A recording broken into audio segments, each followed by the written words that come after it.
Então vamos aqui para o nosso próximo exercício, número 6. Ele traz o seguinte: a empresa Arte em Estilo produz móveis de luxo por encomenda.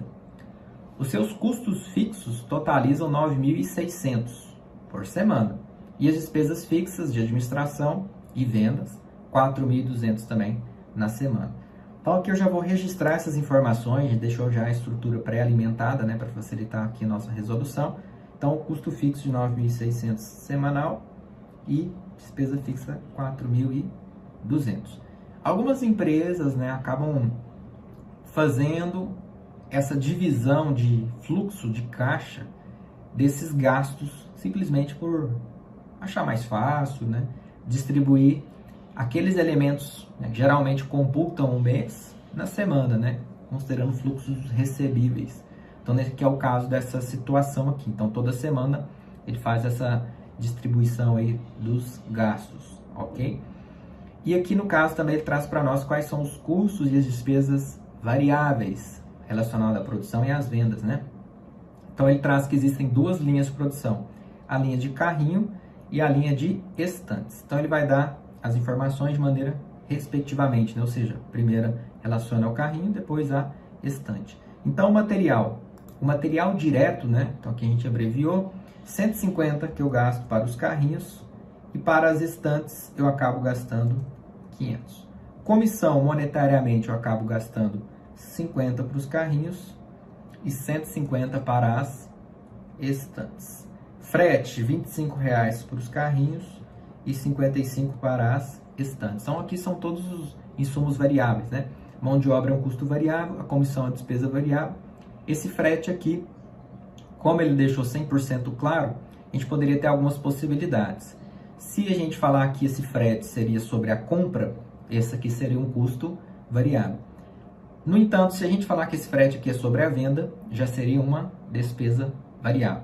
No entanto, como ele mencionou que são custos e despesas variáveis, a gente vai agrupar esses elementos, tá? Considerando que ele não deu essas informações específicas, então a gente agrupa com os dois de maneira, né, uma ou outra vai dar o mesmo resultado. No início de setembro, a empresa recebe duas propostas, né? Então, a proposta número 1 é fabricar 200 carrinhos, né, de chá a um preço de 550, cuja a produção vai demandar 3 semanas de trabalho. E depois a proposta número 2 é fabricar estantes, que nesse caso é 110, com um preço de venda de 1.400 e que vai demandar 4 semanas. Opa, aqui eu já tenho informações interessantes. Então, ou eu vou fabricar carrinho, ou eu vou fabricar estantes. Tenho duas possibilidades. Na primeira proposta, eu vou fabricar mais, 200, trabalhar menos. E na segunda proposta, eu vou fabricar menos e vou trabalhar mais. Apesar disso, tem uma diferença no preço de venda, né? E ele fala o seguinte: consultando o gerente de produção, né, ele informa que só tem a capacidade para aceitar um dos pedidos, pois a partir do mês de outubro, né, eles vão dedicar encomendas que já estão programadas, né, do último trimestre. Então, ele pede para calcular qual que é o resultado da empresa, né, do mês de setembro, o mês cheio, para cada uma das alternativas, a margem de contribuição de cada encomenda e a margem de contribuição total. Ou seja, fazer uma análise, investigar qual é a melhor decisão. Então, nessa situação aqui, não dá simplesmente para a gente sair decidindo sem ter informações financeiras. Então, vamos fazer o cálculo aqui da primeira proposta. Receita, que são as vendas. Qual vai ser as minhas vendas? Quantidade vendida, 200 carrinhos, multiplicado pelo preço de venda, que é 550. Então, aqui eu tenho uma receita, um faturamento de R$110 mil. Vou calcular depois os custos e as despesas variáveis, porque aqueles carrinhos, eles gastaram materiais. Tem também comissões e frete, conforme foi mencionado. Então, o que eu vou fazer agora? Para os carrinhos, eu vou somar o material, mais as comissões, mais o frete. Olha só, por enquanto eu vou só somar isso aqui. Então, eu tenho custo de despesas variáveis, unitariamente, 225. Esse 225 eu vou multiplicar pela quantidade que vai ser produzida e vendida conforme a proposta número 1. Então, eu vou encontrar um total de custos e despesas variáveis de R$45 mil. A diferença da receita menos os custos e as despesas variáveis eu chamo de margem de contribuição. A margem de contribuição ela serve para arcar com aquela estrutura de gasto fixo do período. Depois eu vou chamar aqui qual vai ser meu custo fixo e despesa fixa. Meu custo fixo, nesse caso, é de 9.600. Só que é 9.600 por semana. Como essa proposta 1 vai gastar 3, então vou multiplicar por 3. Vai encontrar 28.800 nas 3 semanas. Mesma coisa na despesa fixa. 4.200 multiplicado por 3, vou encontrar uma despesa fixa de 12.600. No entanto, como tem esse entrave de decisão, e aqui a gente está analisando o mês fechado, então eu tenho que considerar um negócio que chama-se perda sobre ociosidade. Geralmente o mês ele tem 4 semanas. Então uma das semanas ele vai ficar ocioso. Então aqui eu tenho que chamar essa ociosidade uma semana de custo fixo mais uma semana de despesa fixa. Haja vista que eu vou trabalhar 3, a quarta semana eu vou ficar parado, conforme os dados do exercício. Isso vai me gerar um resultado de margem de contribuição menos custo fixo, despesa fixa e ociosidade, 9.800. Como é que eu cheguei nesse resultado? Por que tem essa ociosidade? Porque nem sempre dá para me dispensar esse pessoal. Mesmo que eu consiga dispensar, ainda tem um aluguel, que muitas das vezes o proprietário não vai aceitar. Ó, não tive serviço, então uma semana você não me cobra não. Então às vezes não vai funcionar isso, né? Então o gasto fixo vai acontecer independentemente da produção, não é? Senão ele não é configurado como um fixo. Então talvez algumas coisas a gente consegue postergar ou renegociar, mas fato é que isso aqui é configurado como uma perda nessa situação. Faço a mesma coisa para a proposta número 2. Para ela ser atraente, eu já sei que ela tem que dar um resultado, né, acima do que foi apresentado aqui. Então a receita ou faturamento vai ser a 110 estantes, que é as quantidades vendidas, vezes o preço de venda de 1.400, dá os 154.000. Custo de despesa variável nós vamos fazer da mesma forma, é os 500 mais 150 mais 55, de maneira unitária vai dar 705, por isso que o preço de venda dele é maior, porque ele tem também, né, um maior gasto com a produção, multiplicado pela quantidade ali que está sendo produzida e vendida, né? Aqui eu faço a minha margem de contribuição, que é a diferença da receita e os gastos variáveis. Percebo que essa aqui eu já tenho uma margem de contribuição maior, olha só, 76, um pouquinho acima de 65, né? Depois eu lanço os meus custos fixos. Só que aqui os meus custos fixos vão ser 100% do mês fechado, vão ser 4 semanas. Aqui eu não tenho perda, aqui eu não tenho ociosidade.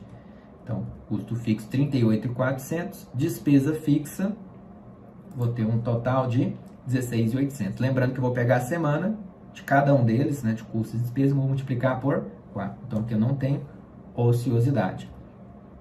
Margem de contribuição menos custo fixo menos despesa fixa tem um resultado de 21.250. Então, eu tenho um lucro maior, eu tenho uma margem de contribuição também monetariamente maior. Faço uma análise aqui em percentual, caso eu queira, de maneira complementar. Quanto que cada conta representa, né, na receita, olha só. Vou fazer aqui nas duas situações. Que se vocês perceberam, eu travei, né, a célula para ela repetir a divisão, a gente não ficar fazendo 1 a 1, né? Então, olha só, vamos fazer a amostragem aqui. Margem de contribuição dividido pela receita, né? Que dá um percentual de 59%. Margem de contribuição dividido pela receita, que dá um percentual de 49%. Além disso também, antes da gente fazer a conclusão, nós vamos calcular aqui qual é a margem de contribuição unitária, que aqui eu já deixei alimentado, olha só. Qual que é a margem de contribuição unitária? No caso do carrinho, é os 550 do preço de venda, menos material, menos a comissão, menos o frete, que dá 325. Qual que é a margem de contribuição unitária da estante? 1.400, menos 500, menos 150 e 55, dá 695. Então eu vejo que da proposta 2, monetariamente, ela é maior. Da proposta 1, monetariamente, ela é menor. Apesar disso, olha os percentuais. Da proposta 1, eu tenho um percentual de margem de contribuição maior. E no exercício passado até nós falamos. Eu vou tomar a decisão naquele que tiver maior margem de contribuição percentual. E é uma decisão realmente que muitas das vezes ela faz muito sentido. Principalmente quando a gente está analisando os aspectos de maneira unitária. Até porque os preços de venda são diferentes. Mas olha esse exercício que interessante. Aqui, de fato, a proposta número 1, na perspectiva percentual, ele é melhor. Porque os custos variáveis dele em percentual é menor, sobra uma maior margem. No entanto, a proposta número 2, apesar de percentual ser menor, o preço de venda dele é tão maior e acaba acontecendo num sentido de não ter ociosidade, em que eu tenho maior lucratividade e eu tenho maior margem de contribuição monetária. Então, olha que interessante. Sempre a gente analisa a margem de contribuição sobre a ótica percentual, mas é sempre interessante também analisar sobre a figura do total, para verificar se de fato essa decisão vai fazer sentido. Então, olha só, deixa eu mostrar uma coisa aqui para vocês. Eu vou tirar essa ociosidade aqui da conta. Olha que interessante.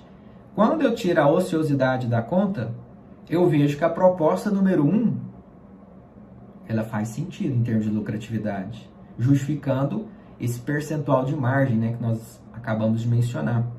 Só que ela só não é viável porque ele acaba ficando uma semana ocioso como perda. O que eu poderia fazer nessa situação? Poderia aceitar a proposta 1 caso eu consiga identificar uma demanda de apenas uma semana, em que eu vou usar aquela aparente perda para atender um novo serviço. Caso eu não consiga isso, conforme for os dados do exercício, infelizmente essa proposta número 1 faz sentido. Porque na hora que eu analiso essa ociosidade, eu vejo que ele acaba impactando no resultado, o que não acontece na proposta número 2. Em virtude de ele ter uma semana, um tempo maior de trabalho e um valor de preço de venda diferente, ele acaba compensando o resultado. Então, observe, sempre a decisão por margem de contribuição é importantíssima, analisar em percentual é indispensável, muitas das vezes ela vai fazer sentido, mas sempre que possível, tente enxergar o cenário como um todo. Senão você pode tomar uma decisão e que tem um cenário de ociosidade e ele pode abraçar, né, ou diluir toda a sua lucratividade. Então, na proposta 1 ela tem lucratividade, mas ela acaba reduzindo. Então, por isso que a gente jamais pode tomar uma decisão com base em apenas um indicador. Sempre margem de contribuição, só margem de contribuição. Margem de contribuição é importantíssima, mas só ela, de repente, ela pode cegar, né? A gente pode tomar uma decisão equivocada. A gente sim tem que preferenciar, analisar ela, mas sempre que possível, analisar o impacto perante o todo, conforme apresentei para vocês.